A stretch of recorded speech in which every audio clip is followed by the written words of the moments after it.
হয়, আজি অসম চৰকাৰৰ যিখন কেবিনেট সিদ্ধান্ত হ'ল যে অসমৰ মুছলমানসকলে আৰু অসমৰ ইছলামিক এলেকাসমূহত আচলতে ৰাজহুৱা স্থানত অসমৰ ইছলামিক সমাজখন আচলতে মুছলমানসকলে গোমাংস ভক্ষণ কৰিব নোৱাৰিব বা বিক্ৰী কৰিব নোৱাৰিব বুলি যি সিদ্ধান্ত লোৱা হ'ল, আচলতে এইখন কেবিনেট সিদ্ধান্তত আমি বিৰোধিতা কৰিছো, আমি তীব্ৰ গৰিহণা দিছো। যিখন ধৰ্ম নিৰপেক্ষতাক আমি বাদ কৰি আছো, অসমৰ মুছলমান বুলি নহয়, আমাৰ সাংবিধানিক অধিকাৰ আমি কি খাম নাখাম সংবিধানে ডিচাইড কৰিব, আমাৰ কোৰাণে ডিচাইড কৰিব।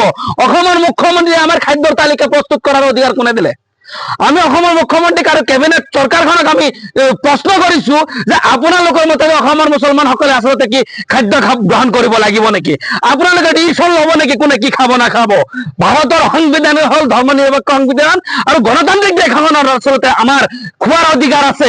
সেয়া আমি গোভক্ষণ কৰি আমাৰ হিন্দু ভাইসকলে গাহৰি খাব, আমাৰ ক'বলগীয়া নাই। যাৰ ভাল লাগিব খাব, যাৰ ভাল নালাগে নাখায়। যিহেতু স্বাস্থ্যজনিত কথা থাকিলে ডক্টৰে সাজেষ্ট কৰিব পাৰিব। ডক্টৰ হিমন্ত বিশ্ব শৰ্মা আৰু অসমৰ বিজেপি নেতৃত্বাধীন চৰকাৰখন তেওঁলোক আচলতে গৱেষক নহয়, স্বাস্থ্য গৱেষকে এই সিদ্ধান্ত দিলে আমি বিবেচনা কৰিলো হয়। যিহেতু তেওঁলোক স্বাস্থ্য বিশেষজ্ঞ নহয়, ভাৰতৰ সংবিধান নহয়, ভাৰতৰ সংবিধানৰ বিৰোধী এখন সিদ্ধান্ত মুছলিম ছাত্ৰসকলে তীব্ৰ বিৰোধিতা কৰিছো। এয়া পুনৰ বিবেচনা হ'ব লাগিব। আমি ন্যায়ালয়ৰ দ্বাৰস্থ হ'ম আৰু প্ৰয়োজন হ'লে অসমৰ 1 কোটি মুছলমান ৰাজপথত থিয় হৈ আচলতে ইয়াৰ বিৰোধিতা কৰিব। আৰু এই 1 কোটি মুছলমান ৰাইজ ওলাই আহে, ইয়াত মিয়া অসমীয়াৰ কথা কয়, মিয়া অসমীয়া বুলি মুছলিম নাই অসমত। মুছলিম ইছলাম ধৰ্মৰ সকলো নবীৰ উম্মত সকলে ওলাই আহিব। গতিকে ইয়াত গৰিয়া মিয়াৰ কথাটো নাহে। গতিকে স্পষ্টভাৱে কৈছো, 1 কোটি মুছলমান ৰাস্তাত যদি ওলাই আহিব লগা হয়, তেতিয়াহ'লে দিছপৰীয়াসকলে অসমখন স্তব্ধ হৈ যাব, তেওঁলোকে নিয়ন্ত্ৰণ কৰিব নোৱাৰিব। গতিকে নিয়ন্ত্ৰণ কৰাৰ স্বাৰ্থত মাত্ৰ সময় আমি 10 দিন বান্ধি দিছো। এই 10 দিনৰ ভিতৰত পুনৰ বিবেচনা কৰি এই সিদ্ধান্ত বাতিল কৰিব লাগে।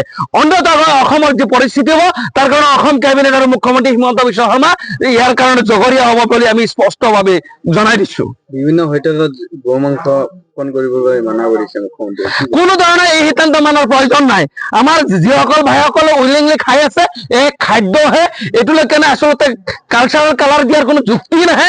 গতিকে ভাৰতবৰ্ষৰ সংবিধানে স্পষ্টকৈ কৈছে, যোনে যি খাব পাৰে তাৰ সাংবিধানিক অধিকাৰ আছে, তেওঁ খাব পাৰে। আৰু তেওঁ খাই যদি হজম কৰিব পাৰিছে, সেয়া তেওঁ ডক্টৰো যদি সাজেষ্ট নকৰে, তেতিয়াহ'লে তেওঁ খালে কোনো অসুবিধা নাই। অসমৰ এই সিদ্ধান্ত, অসমৰ কেবিনেটৰ এই সিদ্ধান্ত মানাৰ কোনো প্ৰয়োজন আছে বুলি আমি মুছলিম ছাত্ৰ আন্দোলনে ভাবো।